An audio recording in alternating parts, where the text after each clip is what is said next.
이 이사야서 61장 1절에서 7절 말씀을 통해서 반드시 회복해야 할 축복이라는 제목으로 말씀을 나누고자 합니다. 우리가 옆에 계신 분들 보시면서 인사 나누는 시간 갖도록 하겠습니다. 그리스도는 완전하고 충분하고 모든 것입니다.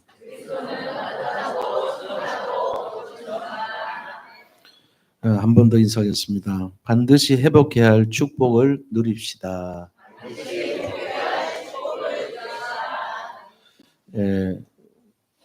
이게 우리가 2달 전에 한번 나눴던 말씀인데요. 그때는 최고의 자유에 대해서 우리가 말씀을 했다면 오늘은 그리스도 안에서 반드시 회복해야 될 최고의 축복이 뭐냐 그거를 나누는 시간을 갖도록 하겠습니다.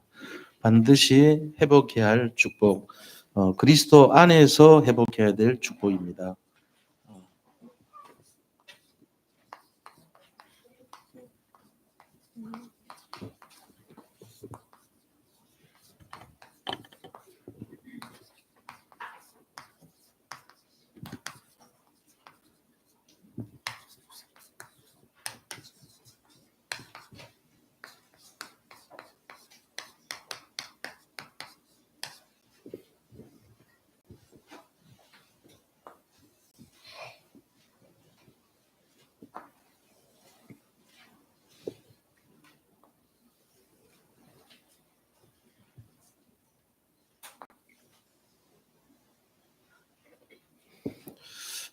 우리가 먼저 서론적으로 생각을 좀 해볼 부분이요.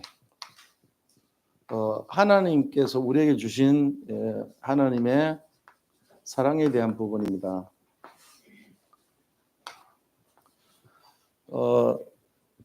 그 자기 몸에 붙어 있는 그 신체 일부가 아프면은 다 거기에 이제 마음이 쏠리죠. 그래서 10손가락 중에 아프지 않은 손가락이 없다고 얘기들 합니다. 그런 내용들이 특별히 좀 가족들하고 이럴 때 마음이 쓰이잖아요. 그러니까 딴 어떤 것보다도 저도 그런 것 같아요. 우리 아들이나 우리 딸이 이제 이렇게 늘 기도 제목에 들어가 있단 말이에요. 근데 그 아이들이 혹시나 뭐 안 좋은 일이나 어려움을 당한다 그러면은 굉장히 마음이 신경이 쓰여요. 하나님께서 우리를 생각하실 때 하나님의 모든 관심이 우리에게 집중되어 있습니다. 그걸 잘 알고 있어야 되거든요. 그래서 하나님의 사랑은 어떤 사랑이냐면은 이건 좀 죄송한 표현인데요. 좀 양해를 구합니다.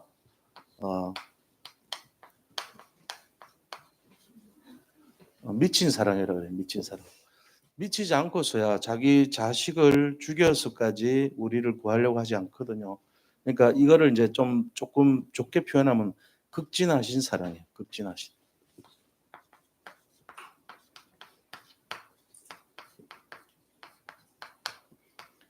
하나님께서는 십자가라는 것을 통해서 십자가는 그때 당시는 어떤 거냐면은 가장 저주받은 사람들이 나무에 매달린다 이랬거든요.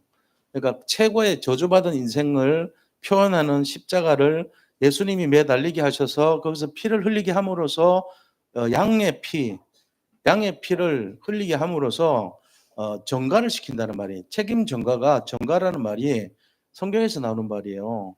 정가는 뭐냐면은 내 죄를 양한테 뒤집어 씌운다 이 말이에요. 그래서 양을 불태워서 내 죄가 없어지는 거야. 그게 정가예요. 우리 죄를 정가시키라 그래요. 누가 그러냐? 양을 잡고 나서 제사장이 그 죄 지은 사람에게 당신의 죄를 이 양한테 전가시키시오 하면은 손을 얹어가지고 전가시켜요. 내가 누구누구의 도덕질을 했습니다. 내 죄를 양에게 전가시킵니다. 이래요. 그러면 그 양을 이제 이렇게 해체를 하는 거죠. 그래서 각을 뜬다 그래 그거를. 각 떠서 이 번제나 화목제나 아니면 속죄제나 속건제나 이런 걸 드리면서 태워갖고 그 죄가 없어지는 거예요. 그 속죄 제물로 누가 대속했냐면 우리 대신 예수님이 그 일을 하신 거예요. 그러니까 그게 극진하신 사랑이죠.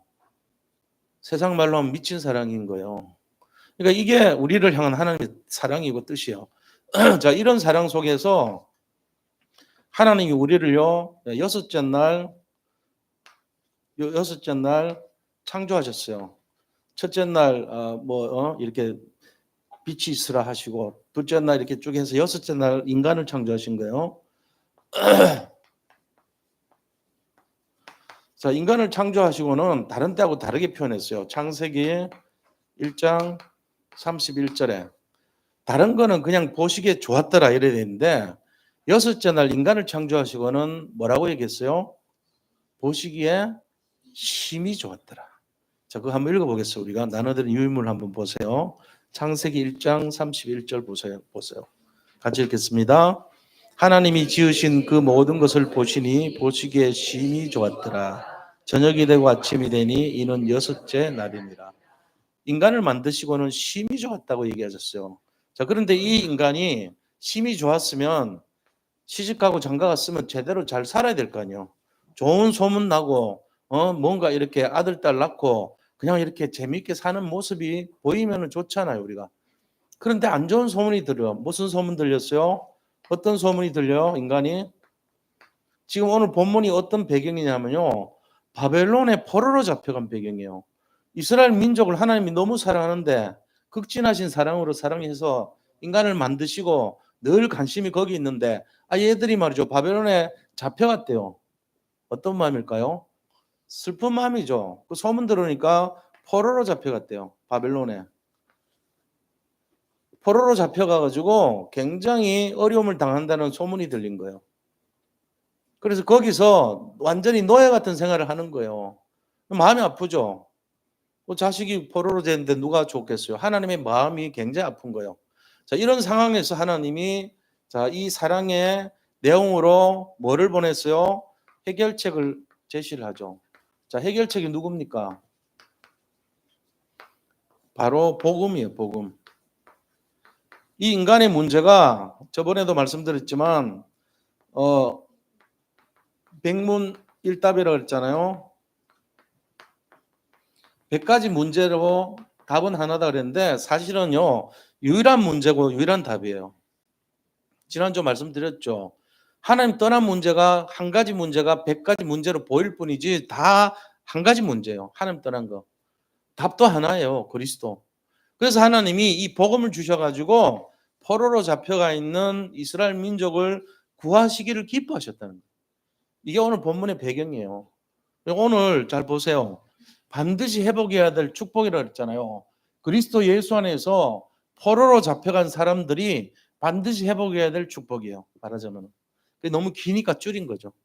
자, 우리가 지금 조금 있으면 사순절 끝나고 고난주간 옵니다. 고난주간에 일주일 동안 뭐 하죠? 우리가 굉장히 어떤 그리스도께서 우리를 사랑하신 그 사랑을 기념해서 너무 감사가 드려야 되고 그리고 특별 새벽 기도를 통해 가지고 우리가 그 하루하루를 이제 생각하면서 살아야 되겠죠. 14일부터 18일까지요. 그러면서 하나님의 사랑에 대해서 우리가 생각하는 시간을 가지는 거예요. 1년에 딱 한 주간, 고난 주간이라는 걸 통해 가지고. 근데 그 내용이 뭐냐 하는 걸 알고 있어야 돼요. 하나님의 사랑의 내용이라 이거죠. 그러니까 우리는 사랑을 받을 자격도 없는데 일방적으로 우리를 하나님이 사랑하셔 가지고 하나님께서 아픔을 대신하고 슬픔을 대신하고 고난을 대신해서 축복을 주시려고 하나님이 직접 그리스도를 보내주신 거예요. 이게 지금 이스라엘 상황이나 우리나 똑같다니까요. 우리에게도 어려움이 있고 아픔이 있고 힘든 일이 있어요. 근데 하나님이 복음을 주셔가지고 여기서 완전 해방되고 치유하고 정말 회복시켜 주려고 그 아들을 보내가지고 세상 말로 미친 사랑을 하신 거죠. 우리가 이 내용을 배경으로 이해를 해야 돼요. 우리는 사순절날 다섯째 주간을 맞이해서 듣는 메시지로 보면 안 돼요. 우리가 지금 왜 이 시간표에 이 말씀이 전달되어야 되는가? 2달 전에 했던 메시지를 또 왜 하는가? 이유가 있는 거예요. 그냥 하는 게 아니고 이 배경 때문에 그래요. 배경이 뭔데요? 그렇게 사랑하면서 십이 좋았다고 했던 우리의 자녀들이 하나님의 자녀들이 고통 속에 절망 속에 빠져 있는 것을 회복시키는 내용이 뭔지를 알아야 될 거 아닙니까? 거기에 대한 내용이에요. 하나님의 사랑이 무엇인가를 우리가 회복해야 된다는 거죠. 그래서 오늘 이 내용을 가지고 정말로 해결책인 그리스도를 통해서 하나님의 우리에 대한 사랑의 내용이 어떤 것인가 그걸 다시 한번 회복하고 진심으로 이 사랑을 누려야 됩니다. 그래서 우리는 무엇을 회복해야 되고 회복할 내용이 무엇이고 하나님이 주신 축복의 내용이 무엇인가를 알아야 돼요. 이것이 무엇인가를 아는 것이 오늘 이 메시지의 주제예요. 그러니까 지금 다 뺏겨 있다니까요. 빼앗겨 있어요. 여기 계신 모든 성도님들이 어떻게 보면은 당연히 하나님의 사랑, 심히 기뻐한 그 사랑을 받았음에도 불구하고 어떤 면에서는 우리가 포로와 노예가 속국으로 유랑민족으로 흩어져 버린, 빼앗겨 버린 인생이 될 수도 있어요. 그래서 진짜 마음에 기쁨이 충만하고 막 날마다 행복하고 이래야 될 사람들이 포로처럼요, 노예처럼 행복하겠어요? 포로 노예가 행복하지 않는 삶을 사는 거예요. 내용도 모르고 이유도 모르고 왜 그런 줄도 모르고 그렇게 살아요. 그러니까 마음에 슬픔이 있고 근심이 있고 염려가 가득 찬 그런 인생이 되는 거예요. 왜죠? 빼앗겨서 그런 거죠. 그래서 이거를 오늘 깨닫고 회복하는 시간 돼야 될 줄로 믿습니다. 그래서 제가 좀 부족하게 전달이 되더라도 여기 정리를 해 놓은 거니까 잘 가서 묵상을 하셔야 돼요, 반드시. 하나님이 이렇게 우리를 사랑하셨구나 하는 걸 묵상하고 찾아서 메꿔야 돼요. 저는 여기서 일부러 덜 얘기하려고 그래요. 왜? 찾는 거 숙제를 드려야 되잖아요. 제가 여기 다 얘기해 버리면 뭐해요? 좀 저는 한 3분의 1만 얘기하고 나머지 70% 정도를 찾으셔야 돼요. 가서. 그게 묵상이에요. 그래서 꼭 읽어보시고 한 2번, 3번 보시고 나서 내 걸로 만들어야 돼요. 자기 걸로. 자기 거 안 되면 소용없어요. 하나님께서 우리를 이렇게 극진하시게 사랑하셨는데 사랑하셨나 보다 이러면 안 돼요. 진짜 사랑이 우리가 느껴져야 돼요. 그게 회복이 돼야 돼요. 치유가 돼야 돼요. 얼마나 많은 불신앙을 집어넣습니까? 많은 사람들은 우리를 죽이고 멸망시키고 도둑질하는 이 사단의 무리와 합류해가지고 우리를 계속 공격해요. 안 쏘고려면은 말씀으로 무장해야 됩니다. 이게 진짜 중요해요. 안 그러면요, 자꾸 옆에 있는 사람 부르고 너 있잖아, 너 죽을 거야, 너 병들 거야, 너 망할 거야. 계속 얘기해 보세요. 한 달 내내 계속 진짜 죽어요, 그 사람. 그런데 그거 하지 말고 계속 칭찬해줘요. 넌 잘 될 수밖에 없어. 내가 기도한다니까. 너는 진짜 뭐든지 해봐. 승리해. 계속. 그러면요, 말씀의 능력이 있어요. 그대로 돼요. 우리가 같은 말이라도 계속 불신하는 말, 부정적인 말 계속 들어봐요. 그것도 논리적으로, 합리적으로, 이성적으로 계속 너는 안 될 거야. 네가 안 되는 이유 5가지 계속 내일 또 들려주고 그 다음날 들려주면 그 사람 그대로 망해요.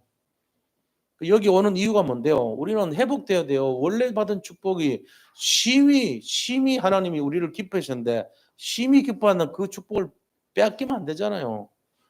저는 우리 자녀들을 사랑하는 마음으로 마찬가지로 여기 계신 성도님들 하나님께서 얼마나 사랑하시겠어요. 저는 그거를 지금 대신 전달해 주는 거예요. 대언한다고요. 대언. 제가 하나님의 대언자예요. 제가 하는 게 아니고 성경 말씀에 있는 걸 전달해 드리는 거예요. 잘 이해를 하셔야 돼요. 그래서 이 부분은 반드시 묵상을 하셔야 된다 하는 부분을 잘 이해하시고, 자 그러면 본론에 들어가서요. 첫 번째, 하나님께서 뭘 아셨냐면요. 인간이 자기 스스로 하나님을 알지 못한다는 것을 아시고, 그게 어디 나오냐면요. 고린도전서 1장 21절에 나와요. 하나님이 보시기에 인간이 자기 스스로 하나님을 알지 못하는 거로 전도라는 미련한 방법을 통해서 우리를 구원하기를 기뻐하셨다고 되어 있어요. 그 전도의 내용이 뭐죠? 그리스도가 답이라는 거예요. 이게 전도의 내용이에요. 예수님이 그리스도로 오셔서 모든 문제를 해결하는 답이라는 거예요. 이게 전도예요. 전도가 딴 게 아니에요. 예수님이 답이란 걸 전달해 주는 게 그게 답이에요. 예수님은 모든 문제 답이라는 걸 전달해 준 게 전도예요. 자, 그럼 어떻게 하셨죠? 예수님이 이 땅에 오셔가지고 3가지 중요한 일을 감당하셨던 겁니다.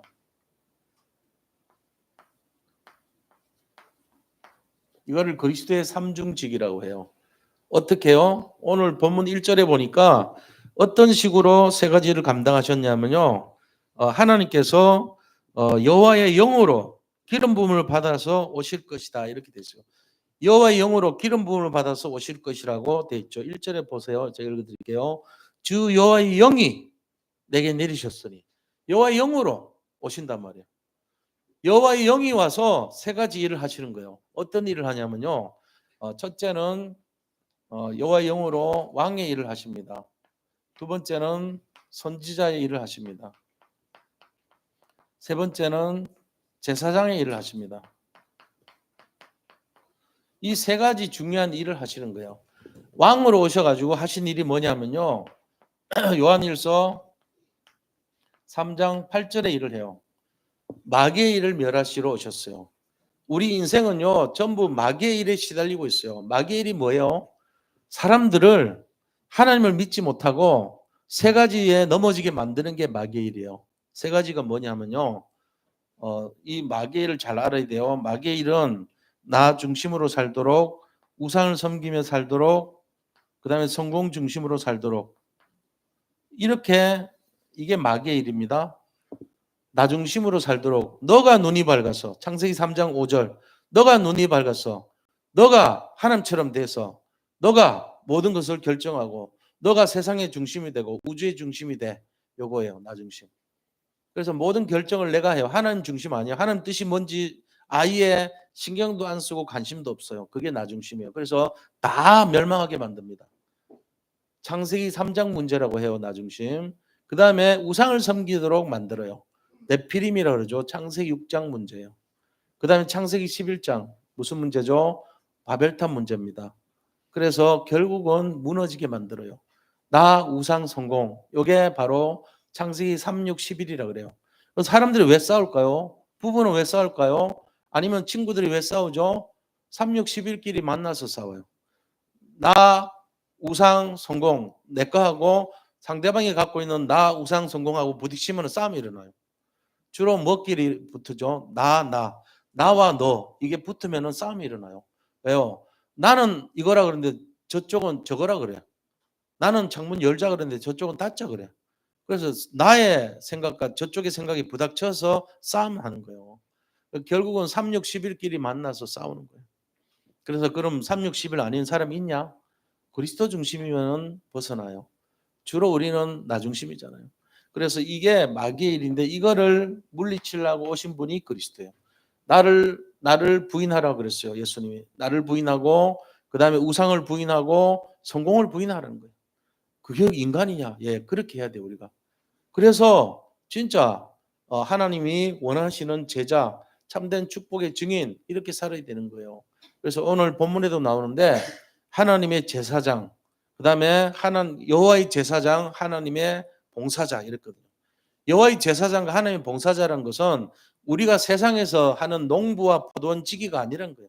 농부와 포도원지기는 나 중심, 우상 중심, 성공 중심의 모습일 수 있어요. 어쩌면은.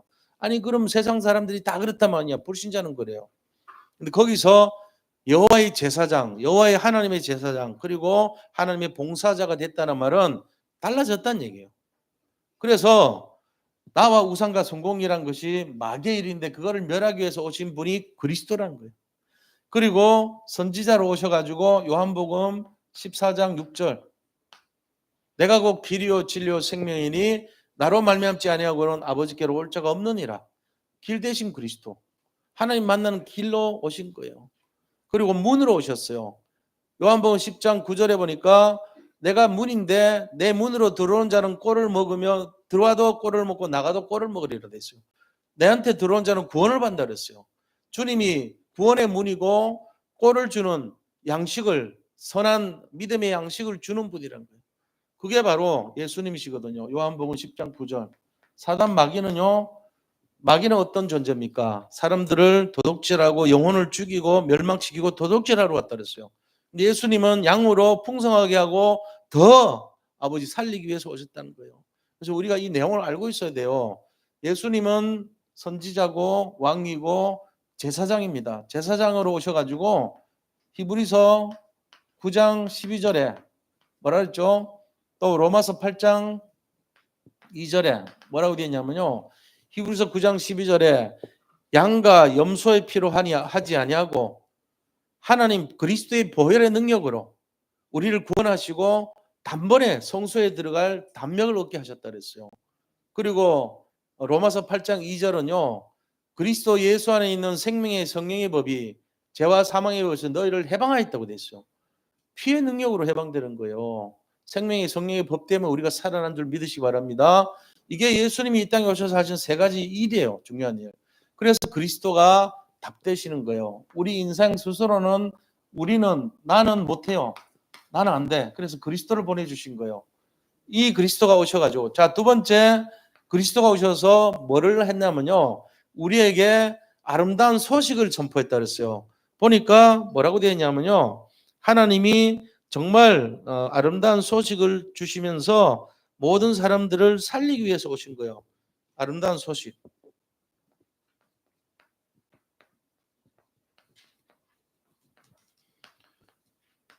자, 그리고 복음을 가지고 뭐라 하면요. 헬라 말로 복음을 유앙겔리온이라고 그래요. 유앙겔로요. 아름다운 소식. 유라는 말은 굿이란 뜻이거든요. 앙겔리온이라는 뜻은 소식을 전한다 이 말이에요. 안겔리온이라는 말은 천사도 소식 전하는 전령이잖아요. 같은 어원이에요. 그러니까 유앙겔리온은 좋은 소식을 전하는 자 이 말이에요. 유앙겔리온. 그게 복음이에요. 놀랍게도. 에반젤리즘도 전도라 그러죠. 비슷한 어원에서 나왔어요. 에반젤리즘도 전도라 그래요. 근데 유앙겔리온이나 에반젤리즘은 전도하고 전달하는 거하고 관계가 있어요. 그래서 전도는 좋은 소식이고 좋은 소식은 전도와 관계 있는 거예요. 근데 이 좋은 소식인 유앙겔리온이 그게 뭔 말이냐? 우리에게 어떤 사람에게 찾아왔냐? 죄인에게 찾아와요. 죄인에게. 우리가 볼 때는 뭔가 유앙겔리온이라는 좋은 소식을 전하는 자를 찾아오는 자들이 굉장히 막 대단하고 명망이 높고 성공하고 막 어떤 영향을 끼치고 서밋이고 이런 사람 찾아올 것 같잖아요. 안 그래요. 죄인을 찾아와요. 왜 그러냐? 하나님은 로마서 3장 10절에 보니까 23절에 보니까 의인은 없나니 하나도 없으며 그랬어요. 그리고 모든 사람이 죄를 범하였으며 하나님의 영광에 이르지 못한다 그랬어요. 그런 사람을 찾아와야 되죠. 만약에 왕들한테만 찾아오면 전 세계 왕들 200명이면 끝나잖아요. 237명. 그 사람 살리려고 오신 게 아니에요. 전 세계 지금 80억 인구를 살려야 돼요. 예수님은. 예수님이 이 땅에 오신 것은 모든 사람을 살리기 위해서 오셨지 특정한 사람 살리러 온 게 아니란 말이에요. 그래서 우리 같은 사람을 찾아오신 거예요. 우리는 죄인 아닙니까? 우리 같이 연약하고 세상 말로 별볼 없어 보이고 영향력도 없어 보이고 이런 사람을 찾아오신 이유가 아름다운 소식은 모든 사람이 들어야 되기 때문에 그런 것입니다. 그리고 그 하나님께서 어떤 사람 또 찾아왔냐? 자기 스스로가 볼 때 하나님의 은혜와 도우심을 구하는 자.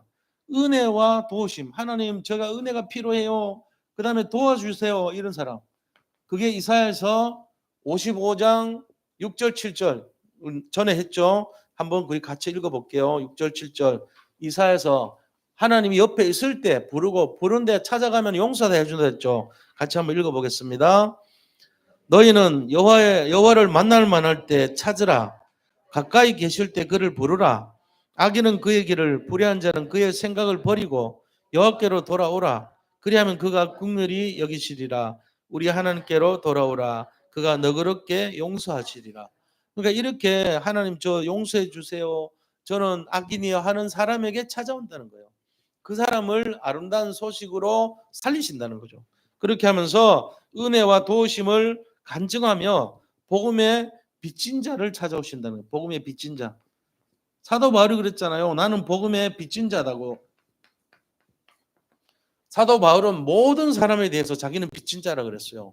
헬라인이나 유대인이나 아니면 어떤 사람들이나 나는 복음의 빚진 자다.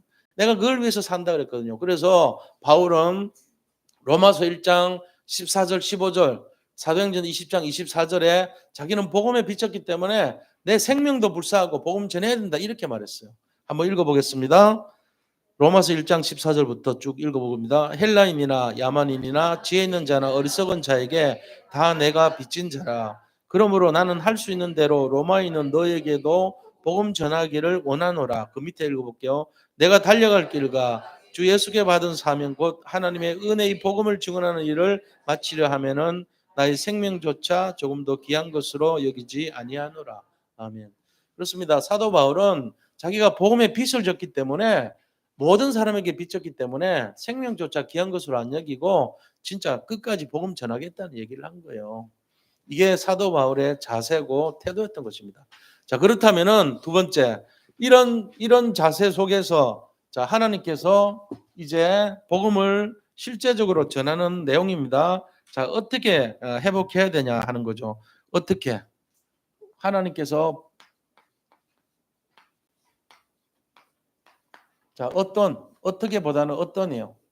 어떤 축복을 주시는가? 우리가 보고만 해서 이 어떤 축복을 받아야 되는가를 깨달아야 되겠죠. 하나님이 주시는 축복이 뭐냐 이거죠. 보고만 해 엄청난 것이 있어요. 백문이 일답이라고 그랬잖아요. 사람들은 100가지 문제만 바라봐요. 그래서 나는 이 문제 있어요. 저 문제 있어요. 나는 이런 고민이 있어요. 저런 염려가 있어요. 계속 하거든요. 염려 없는 분 계세요? 제가 이렇게 생각해 봤는데 염려 없는 분이 있기는 좀 많이 있어. 제가 어제도 보니까 있고 하는데 어디냐? 저기 가면 있어요. 거기 아시죠? 어딘지? 거기 많다니까. 거기 어디냐? 이제 4월 때고 하면 한 번씩 갈 수도 있어. 저도 이제 우리 어머니 아버지 생각할 때 거기 가볼까 생각하고 이러거든. 거기 가면 돼요. 낙골당, 공동묘지 이런 데 가면 고민도 없고 염려도 없고 슬픔도 없고 아쉬움도 없어. 거기는 전부 평안해요. 조용히 하루 종일 있어도 아무 소리도 안 들려. 사람들이 혹시나 들린 사람도 있어. 무당들은 들어. 귀신 소리 들어요. 근데 그냥 정상적인 사람이 가면은 그런 거 못 들어요. 거기 가면은 소리가 없다니까요. 근데 거기는 별로 가고 싶지는 않아 해요, 사람들이. 분명히 고민도 없고 염려도 없는데 좀 덜 가고 싶어 해. 오래오래 여기 있다가 가고 싶어요. 거기 가고 싶어요, 우리가? 아니잖아요, 아직은. 그런 것처럼 하나님이 주시는 축복 이거를 제대로 우리가 누려야 돼, 살 동안에. 거기는 겉으로 볼 때는 고민과 염려가 없는 것 같지만 우리가 살아있는 것이 축복이에요. 육체를 입고 있는 것이 너무나 축복이라서 우리를 흠모하는 존재가 있어요. 영적 존재 중에 우리를 흠모하고 부러워하고 흠모라는 말은 굉장히 부러워한다는 얘기잖아요. 누가 그럴까요? 천사가. 천사도 흠모할 존재가 인간이에요. 우리가 볼 때는 맨날 힘들고 어렵고 눈만 뜨면 고민하고 염려하는데 뭐가 부러워하죠? 아니에요. 영적인 존재만으로 존재하는 천사가 우리를 되게 부러워해요. 두 가지 이유 때문에. 뭘까요? 첫째는요. 구원받을 수 있는 자격이 육체를 입고 있을 동안만 구원받아요. 구원을 받을 수 있는 자격이 몸을 입고 있어야지 받아요. 천사는 구원받고 안 받고 존재가 아니에요. 천사는 구원받을 수가 없어요. 인간만이 구원받을 수 있어요. 육체를 입고 있을 때만. 그러니까 부러워할 수밖에 없어요. 두 번째 이유. 이게 진짜거든요. 육체를 입고 몸을 입고 있을 때만 전도할 수 있어요. 전도하고 싶어가지고 뭐 너무 전도하고 싶어요. 천사가. 그래서 우리를 부러워하는 거예요. 너무너무 부러워해 인간을. 정말 내가 동화에도 나오잖아요. 천사는 아니지만 무슨 뭐 이렇게 인어공주 이런 게 사람이 되고 싶어가지고 뭐 그런 얘기 나오잖아요. 뭐 이서우와 비슷하게. 그게 왜 그러겠어요? 인간을 부러워하는 거예요. 육체를 입고 있는 인간이 얼마나 대단한지를 우리는 모르죠. 막 어떨 때는 아유 빨리 버리고 싶어, 아유 죽어버리고 싶어 이러잖아요. 몰라서 그런 거예요. 육체를 입고 있을 동안에 전도할 수 있다니까요. 근데도 사람들은 전도할 생각을 아예 안 해. 얼마나 큰 축복인지 모르니까. 근데 천사는 그걸 알기 때문에 너무 부러워하는 거예요. 아, 나도 육체를 입고 있으면 내가 진짜 24시간 전도할 건데 이 마음 갖고 있다. 내가 선교할 건데 이런다고. 그러니까 몸을 입고 있을 때 받는 두 가지 혜택을 우리가 진짜로 누려야 돼요. 내가 구원 받았잖아요. 여기 계신 분들은 다 성공하신 분들이에요. 두 번째, 전도자가 되면 돼. 그게 진짜란 말이에요. 그래서 그 생각하셔야 됩니다. 그래서 어떤 축복이냐 이거 알아야 돼요. 첫 번째는 영적인 치유입니다. 마음의 치유입니다. 자, 첫 번째 에베소서 2장 1절 우리 나눠드린 유인물 한번 보자고요. 뭐라고 되어 있어요? 에베소서 D페이지 2페이지 있어요. 같이 읽습니다. 그는 허물과 죄로 죽었던 너희를 살리셨도다. 우리는 영적으로 죽었던 존재예요. 에베소서 2장 1절 죽었던 너희를 살리셨도다. 우리는 죽을 수밖에 없는 존재가 아니고 죽었던 존재예요. 허물과 죄로 죽었던 너희를 살렸단 말이에요. 근본적으로 죽은 상태에 있는 우리를 살리셨어요. 이게 뭐죠? 영적 치유예요. 하나님은 우리를 살리셨어요. 어떻게 해요? 죽었던 너희를 살리신 거예요. 영적으로 허물과 죄로 죽었던 너희 그걸 살리시고 하나님께서 우리의 마음을 치유하셨는데 어떻게 마음을 치유하셨냐? 우리의 마음과 생각 속에 정말로 하나님께서 우리가 가만히 있으면 어디로 가냐면요. 가만히 있으면 우리가 자석처럼 어디로 빨려 들어갈까요? 나, 우상, 성공 여기에 탁 붙어요.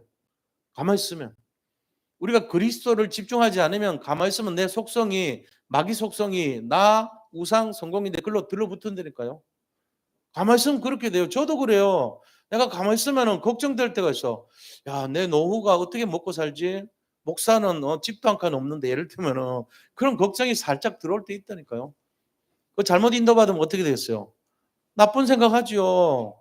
야, 이거 어떻게 뭐 저축이라도 해야 되는 거 아니야?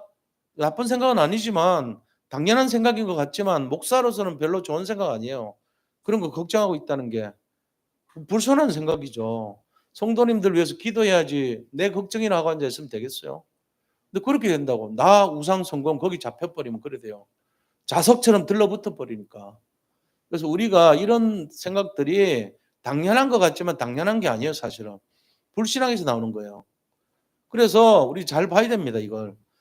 영적인 치유뿐만 아니고 우리의 마음과 생각이죠. 마음. 마태복음 11장 28절 뭐라고 돼 있어요?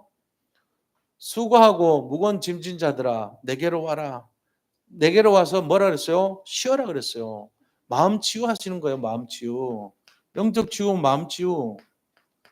이게 그리스도 안에 다 들어있어요. 그래서 우리 오늘 본문에 1절, 2절에 쭉 나와 있죠. 한번 읽어볼게요. 1절, 2절. 여호와의 영이 내게 내리셨으니 이는 여호와께서 내게 기름을 부으사 가난한 자에게 아름다운 소식을 전하게 하려 하심이라. 나를 보내사 마음이 상한 자를 고치며 포로된 자에게 자유를 갇힌 자에게 노임을 선포하며 여호와의 은혜의 해와 우리 하나님의 보복의 날을 선포하여 모든 슬픈 자를 위로하되 이랬죠. 슬픈 자에게 뭘 줘요? 화관을 씌워주며 죄를 대신하며 그렇게 했죠. 지난번에 제가 말씀드렸잖아요. 슬픔이 있는 자에게 죄를 대신한대요. 죄라는 말은 뭐냐? 슬픔이 있고 어려운 자가 죄를 덮었어요. 이스라엘은. 근데 그 죄 대신에 꽃을 주신대. 화관을. 꽃간을 주신대요. 그러니까 우리 마음속에 상한 부분을 치유해 주시는 분이에요. 이거 회복해야 됩니다. 얼마나 많은 아픔이 많고 슬픔이 많아요. 우리 속에. 근데 그거를 하나님이 그 잿가루 대신에 꽃을 주신대. 화관을. 꽃으로 된 관을 주신대요. 그러니까 얼마나 기뻐요. 수고하고 무거운 짐진 자들이 수두룩한데 하나님은 영적인 치유와 마음의 치유를 이루시는 분이다.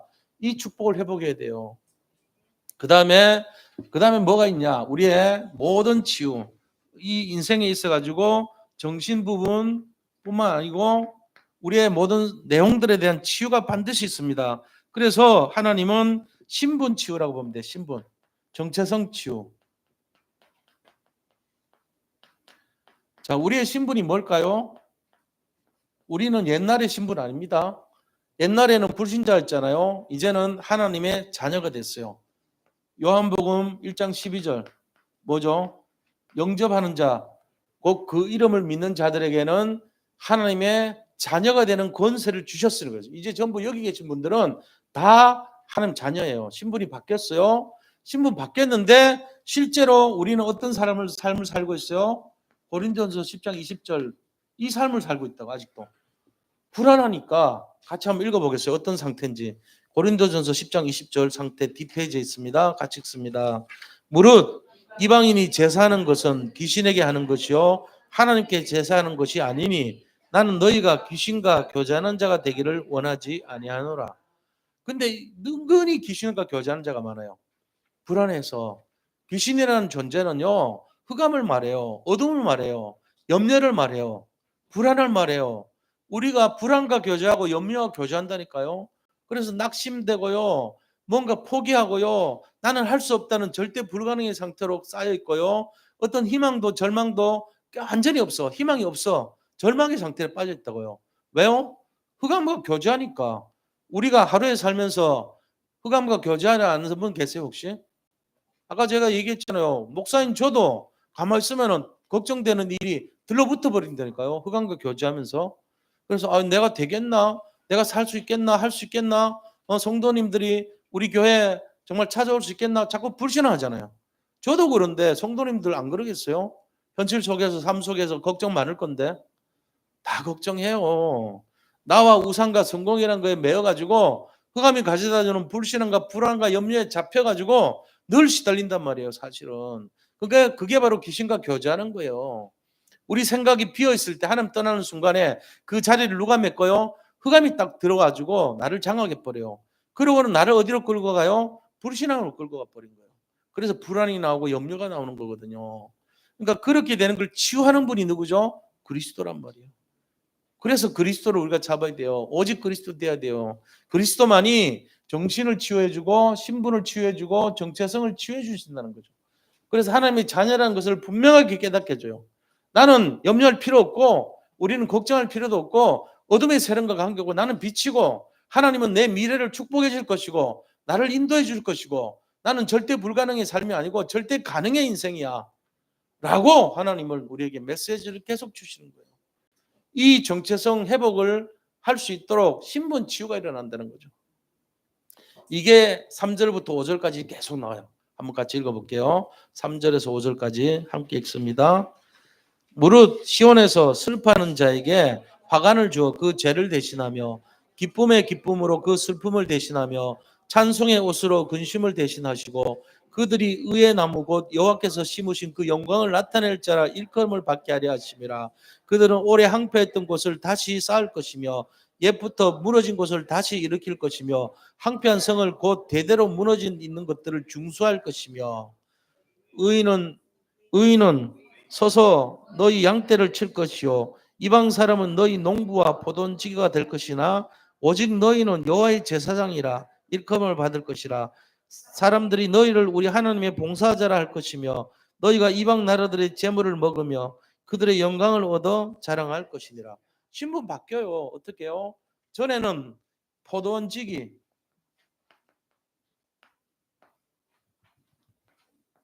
이거 당연한 건데 농부 이렇게 살았어요. 먹고 살라고. 근데 이제는 변화돼 가지고 뭘로요? 여호와의 제사장, 그 다음에 하나님의 봉사자, 이걸로 바뀐다고요. 신분 치유된다니까요. 하나님의 봉사자. 그러니까 이게 뭡니까? 한마디로 하면 전도자잖아요. 여호와의 제사장, 하나님의 봉사자가 전도자예요.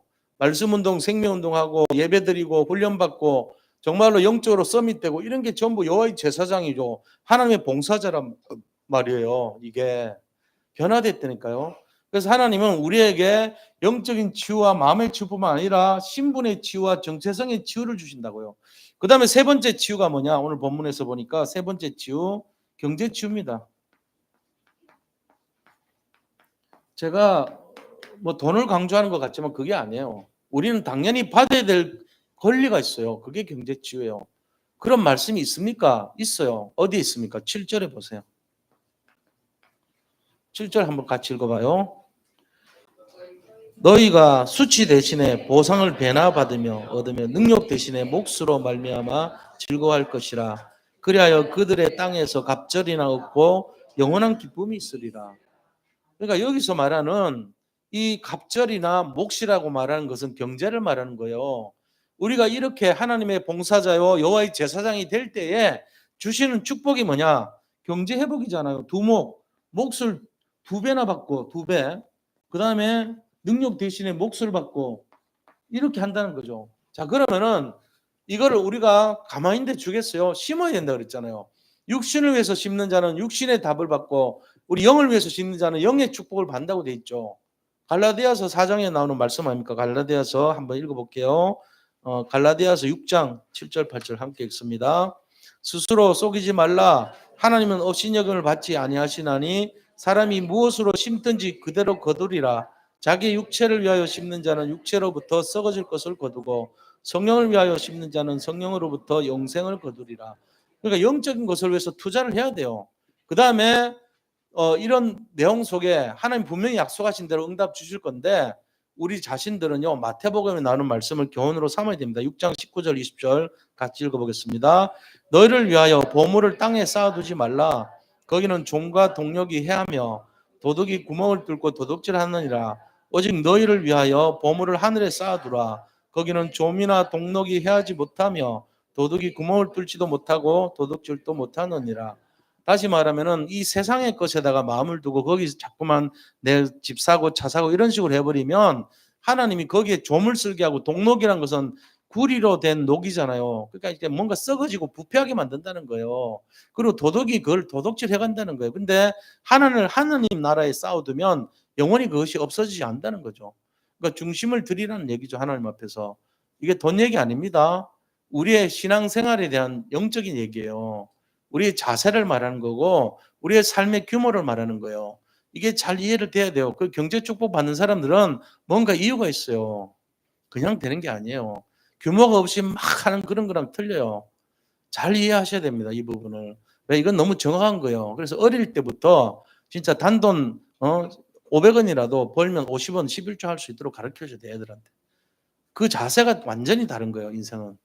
그러니까 그런 내용들이 전달이 되도록 해줘야 된다는 거죠. 자, 이런 내용 속에서 우리는 그러면은 세 번째가 있잖아요. 그러면 어떻게 이것을 할 것인가?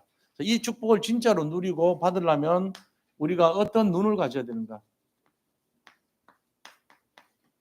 이 사람들을 이렇게 고통받고 어려움 당하는 사람들을 살려야 될 거 아닙니까? 그런데 어떤 눈을 가지고 키가 있어요. 우리가 사람을 살리고 싶은데 대부분 사람들은 못 살려요. 어떤 사람은 살리고 어떤 사람은 못 살리잖아요. 하나님은 분명히 심히 기뻤더라 했는데 그리스도를 통해 가지고 너희는 가서 모든 민족으로 제자를 삼아서 이 고통 속에 있는 사람 살리라 그랬거든요. 근데 우리에게 맡겨줬는데 우리가 못해요. 하나님 저는 못하는데요 이런다고요. 왜요? 눈이 없어서 안 되는 거예요. 그래서 이 눈을 우리가 오늘 회복해야 됩니다. 이 눈이 회복되어야 예수님께서 이 땅에서 오셔서 십자가에 매달리고 고통 가운데 피 흘리고 돌아가시고 승천하시면서 부탁하신 말 뭐죠? 너희는 가서 모든 민족으로 제자 삼으라는 말이 그게 아깝지 않아요. 만약에 그게 헛되면 어떻게 되겠죠? 예수님의 돌아가심이 헛된 거죠. 우리가 이걸 제대로 하는 눈이 열려야 돼요.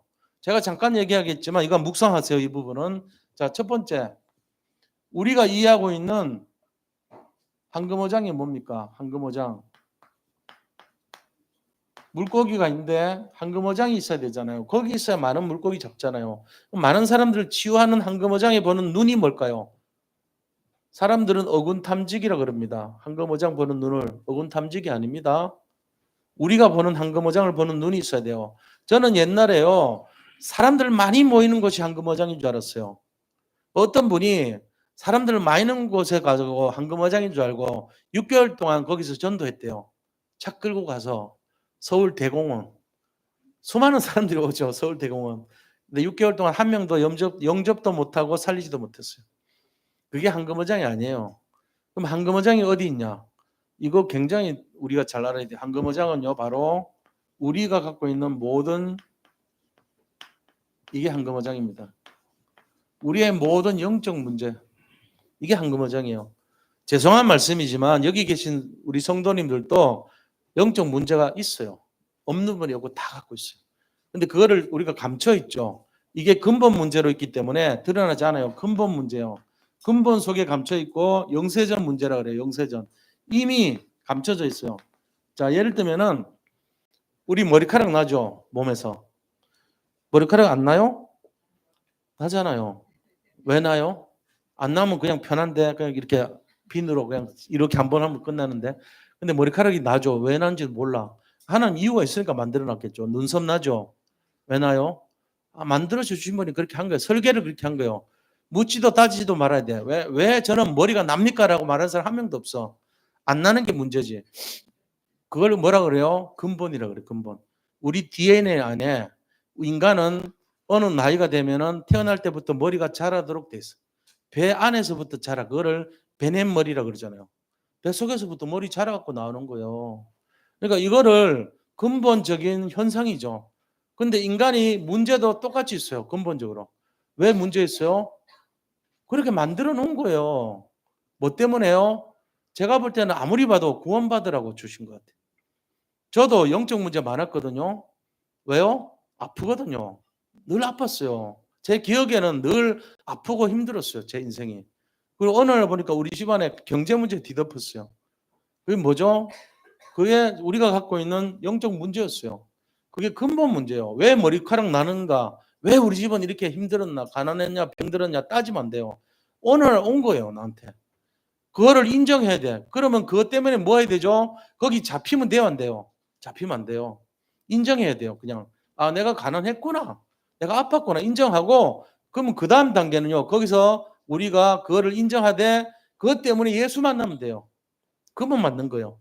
하나님이 그거를 주신 이유가 예수님 만나게 하려고 주신 거라니까요. 영적 문제가 우리가 예수님 만나는 기회가 되는 거예요. 오히려 축복이 되는 거예요. 근데 사람들은 내 영적 문제를 고쳐주세요 하는데 고치지 마세요. 고치면은 예수 안 믿어요. 가난을 고쳐버려서 부자가 돼서 재벌이 돼서 예수 안 믿습니다. 거기 안주하고 만족합니다. 질병이 많았는데 질병 치료해주면요, 굳이 교회 갈 이유가 없어요. 낚시하러 다니고 놀러 다니지 쓸데없이 교회 가냐고. 몸도 안 아픈데 이래 된다니까요. 그냥 몸이 좀 아파봐야 돼. 어떤 면에서 저는 불치병 걸렸어요. 이 콩팥은 뒤로 가질 않아. 낫질 않아요, 절대로. 근데 그것 때문에 제가 저 인생에 대해서 늘 잡혔다니까. 내가 어떻게 해야지 여기에서 빠져나오냐. 고등학교 1학년 때 이제 휴학을 하면서 많은 생각했어요, 남들보다. 그리고 여기서 빠져나오려고 답을 굉장히 많이 찾았어. 그 답을 찾느라고 성경 아니고 불경을 많이 봤다니까요, 제가. 동명선수같이 초발심 자경문이란 책이 있어요. 불교 입문서. 그다음에 초발심 자경문 끝나자마자 천지파량 신주경이라는 초급 단계를 봤어요. 그다음에 더 깊은 단계로 반야신경, 그다음에 천수경부터 온갖 경전 답 찾아보려고. 그거 아니면 보겠어요. 그때 내가 그걸 봤다니까요. 그리고 계속 수능원경, 육조단경, 뭔경, 무슨 경 다 찾아봤어요. 근데 나중에 저한테 진짜 부닥친 거는 구원의 길이었어요. 그리스도가 저한테 부닥친 거예요. 우리 누님이 밤에 전해준 그 복음이 나한테 부닥친 거죠. 난 거기서 답을 찾은 거예요. 너무나 힘들었어. 왜? 이걸 진작에 좀 알았으면 싶더라고. 그래서 지금 제가 서서 말씀드린 거 아닙니까? 이게 한금어장인가요? 제 한금어장이 영적 문제자, 저의 약점이자 질병의 문제였고 제가 평생 안고 갈 문제였는데 그게 나를 살린 거예요, 오히려. 그것 때문에 제가 저도 모르게 얻어 걸린 거죠. 어느 시간표에. 제가 노력하고 애써서 온 게 아니에요. 어느 날 저도 모르게 온 거예요. 자, 이게 한금어장이라면. 두 번째는 사각지대가 있어요. 사각지대. 이 사각지대는요, 굉장히 무서워요. 아무것도 없는 것처럼 보여. 괜찮은 것처럼 보여. 왜요? 숨어 있으니까. 숨은 문제요. 숨은 나의 문제요. 영적 문제도 있고 여러 가지 문제가 숨어 있단 말이에요. 우리 속에. 이게 불쑥불쑥 시간표 되면요 튀어나와요. 두드러기처럼 내가 여러 가지 상황, 단백질이 나고 부닥치든지 아니면 고등어를 내가 잘못 먹었다든지 어떤 것이 부닥치면 숨어있던 나의 알러지 반응이 드러나 버린 거예요. 숨은 문제가. 그래가지고 나오는 것이 사각지대요. 자, 그러면 그게 제일 많은 데가 어딜까요? 사각지대. 등잔 밑이요. 등잔 밑이 어디죠? 교회입니다. 교회. 교회가 사각지대입니다. 여기 계신 성도님들 물론 완전하신 분들이 다 완전하시겠지만 제가 볼 때는 아니에요. 하나님 보실 때도 아니에요. 사각지대 숨어있는 문제 있다니까 우리 속에. 그 숨은 문제를 찾아서 자기가 치유받아야 돼요. 누가 해줄 수 있어요? 목사님이 하는 게 아니에요. 그리스도가 하시는 거예요. 이 세상에 어떤 존재도 이 답을 줄 수 없어요. 세상에 대통령도 철학자도 의사도 정치인도 아무도 해결 못해요. 오직 그리스도만이 이 문제를 해결할 수 있어요. 이걸 찾아내야 돼요. 세 번째 열쇠가 어떤 거냐? 눈을 회복해야 되는데 세 번째는 재앙지대입니다. 자, 재앙지대까지 가는 문제는요. 드러난 문제예요. 이 드러난 문제는 모든 것이 원인이 돼서 나오죠. 영적인 근본 문제와 이 영적 문제와 그다음에 숨은 문제가 합쳐졌을 때 나오는 것이 드러난 문제로 나와요. 그러니까 제일 막다른 문제예요. 내가 어떤 문제가 드러났다. 이미 나 속에 막 질병으로 나타나든지 아니면 내 어떤 그런 여러 가지 수시로 습관적으로 아니면 반복적으로 내 배경적으로 계속 나오는 그 어떤 시급한 문제들 있잖아요. 경제 문제로 나오든지 맨날 막 돈 구하러 다녀야 돼. 그다음에 아니면 무슨 인간관계 문제든지 계속 뭔가 하면 또 걸리고 계속 걸리는 그 문제. 그게 바로 삶의 문제고 드러난 문제인데 바로 삶의 문제죠. 이게 재앙지대란 말이에요. 그럼 완전히 막다른 골목이라 이게. 치유해줘야 돼요. 근데 이것도 그리스도만이 치유할 수 있어요. 시간 되면 또 발작 하는구나, 또 드러나는 거야, 이래 되는 거, 그거 치료해야죠. 저 깊숙이 들어가 있다고, 우리가 지금. 근본 문제 속에 사각지대, 재앙지대가 숨어 있다니까요. 그래서 그리스도 아니고는 이 세 가지가 해결이 안 된다는 사실입니다. 이거를 우리가 분명히 해결해요. 이것 때문에 예수님 오셨거든요. 예수님이 이거를 우리한테 너희는 가서 모든 그 힘든 사람들 살려라 이랬다고 우리 보고. 근데 우리는 저는 못해요. 남들은 다 하는데 나는 황금어장 사각지대 장지대 못 살려요 한다고. 왜 못 살려요? 눈이 없어서 못 살려요. 눈이 이제부터 바뀌어야 돼요. 어떤 눈이죠? 영적 문제 자체가 황금어장이구나. 오히려 저 사람이 갖고 있는 숨은 문제가 황금어장이구나. 드러난 문제가 황금어장이구나. 그러니까 문제 있다고 해서 그 사람을 나무라지 마세요. 애들이 잘못하잖아요. 오히려 그 문제 때문에 빨리 발견이 돼가지고 이 사람 치유하고 회복할 수 있는 열쇠가 돼요. 저는 어떤 분들 들어보면 자식들 문제를 쭉 얘기하는 포럼 들을 때 있어요. 오히려 속으로요. 저분들이 빨리 발견했구나. 오히려 저 문제 때문에 그 자녀가 살 수 있겠구나. 왜? 기도하겠죠, 부모들이. 걱정하지 말고 기도하셔야 돼요. 오히려 빨리 발견할수록 감사해야 돼요. 왜요? 그게 그 아이를 살릴 수 있는 열쇠거든요, 전부 다. 안 그러면 숨어 있고요. 완전한 것 같고 안 그런 척 하는 게 제일 무서워요. 어느 날 문제 돼가지고 드러날 때 되면요. 감당을 못할 정도 돼버려요. 그거보다는 빨리빨리 보여주는 게 나아. 막 성질 내고 막 드러나고 그게 치유할 수 있는 열쇠라고요. 비유를 하자면은 아픈 사람 빨리 아픈 게 더 나아요.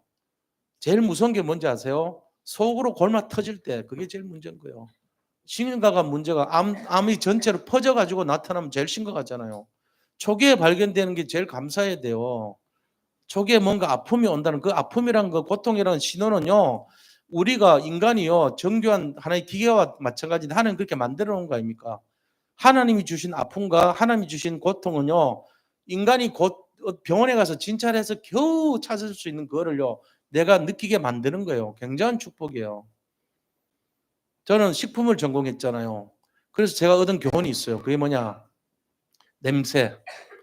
밥을 먹다가 냄새가 심한 게 있어요. 특히 흙 냄새, 흙 냄새. 흙이 씹어 보셨나요? 흙? 어떤 분들 밥 먹다 흙 딱 씹을 때 있어. 흙. 근데 냄새 팍 나죠. 저는 가끔씩 옛날에 어릴 때 우리 이제 잘 그게 이제 그때는 정비가 잘 안 되고 이럴 때니까 어릴 때는 흙을 가끔씩 먹어요. 근데 궁금해서 왜 하나님은 흙을 이렇게 맛없게 만들었지? 독이 많기 때문에 그렇죠. 곰팡이가 많고 이렇기 때문에. 그래서 흙 속에 그런 냄새가 나는 이유는 독소가 많기 때문에 냄새를 나게 한 거예요, 하나님이. 얼마나 감사해요. 흙이 맛있어져 버리면 어떡해요. 곰팡이가 맛있으면요. 내 몸에 들어가서 독이 될 수 있는데 그냥 막 계속 먹잖아요. 나도 모르게. 그럼 그게 위험한 거예요. 그래서 하나님이 안 좋은 거는 좀 특징 있게 만들어 놨어요. 냄새나 아니면 어떤 향기나 이런 걸 가지고 위험하다는 신호를 보여주는 거죠. 그러니까 단 거는 위험해요. 왜? 맛있거든. 그래서 영어로 단 거라고 해놨어. 위험하다고. danger 입니다. danger.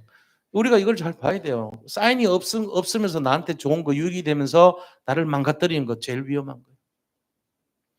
잘 보셔야 돼요. 그래서 우리가 그럼 어떤 결론을 가져야 되냐? 요번 이제 다음 그 특별 새벽 기도 때 제가 이제 중점적으로 말씀 좀 드리려고 그러는데 이거예요. 첫째 결론. 첫째는 우리가 정말로 이 복음의 능력을 가지고 하나님 주신 축복 속에서 우리가 찾아내야 돼요. 뭘 찾아내야 되냐? 우리가 갖고 있는 우리 속에 있는 은혜의 복음. 자, 은혜의 복음입니다.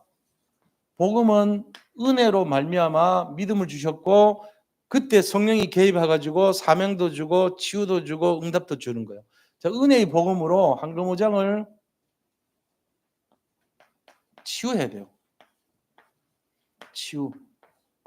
이게 우리가 해야 될 결론입니다. 그럼 어떻게 치유하냐?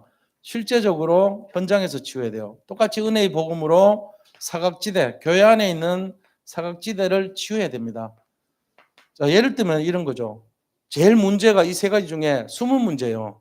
오히려 영적 문제는 다 있어. 머리카락 다 나듯이 다 있는데 숨어있는 문제가 위험한 거예요.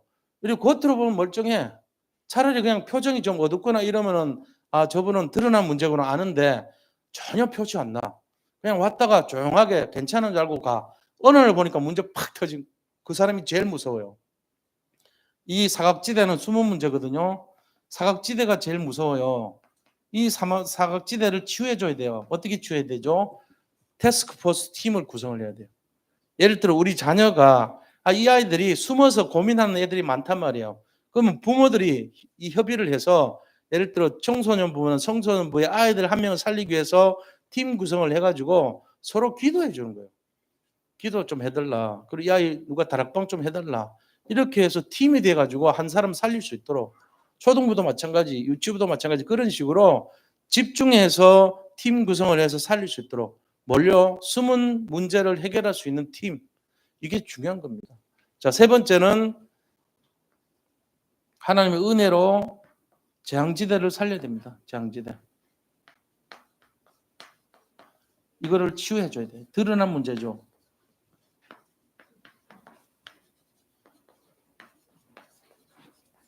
그래서 이거를 살리는 내용들이 있어야 돼요. 그래서 우리가 이런 관심을 가지고 복음을 가진 공동체가 서로 살리는 팀을 구성해야 된다. 한 사람에 대해서, 그 영혼에 대해서 관심을 가져줘야 돼요. 부모님들은 직접 아이들을 살릴 수가 없어요. 부모가 못해. 그런 것처럼 하나님이 다른 사람을 통해 가지고 내 자녀를 키우고 치유하고 회복할 수 있도록 그렇게 팀 구성이 되면은 부모님들 감사하잖아요. 우리 자녀가 고민하는 걸 제일 내가 알지만 손을 못 대. 그러나 다른 사람들이 기도해주고 말씀 전해주고 그 아이를 양육해 줄 때 얼마나 감사하겠어요. 우리가 그런 서로 그런 공동체가 돼야 돼요. 그걸 유기적인 공동체라고 하는 거예요. 예수님이 이 땅에 오신 이유는 뭡니까? 너희는 가서 모든 민족으로 황금어장, 재앙지대, 사각지대에 있는 사람들을 살리라는 거예요. 우리가 그 언약을 잡고, 아, 주님, 제가 능력은 없지만 우리가 가서 치유하고 정말로 제자 삼는 그 응답을 내가 누리겠습니다. 이렇게 하셔야 되는 거예요. 오늘도 이 말씀 잡고 승리하시기를 축원드립니다.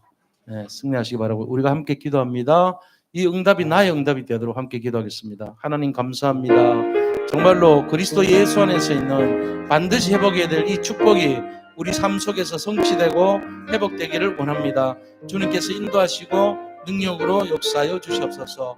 우리의 중심을 받고 정말로 황금어장, 사각지대, 재앙지대를 살릴 수 있는 응답의 주역이 되게 하시고 모든 사람들이 갖고 있는 영적 문제와 또 숨은 문제와 드러난 문제를 치유할 수 있는 그러한 응답의 주역 인생이 되어서 많은 사람들을 주께로 인도하는 참된 전도자의 축복을 누리게 하여 주시옵소서. 살아계신 주 예수 그리스도 이름으로 기도드립니다. 아멘.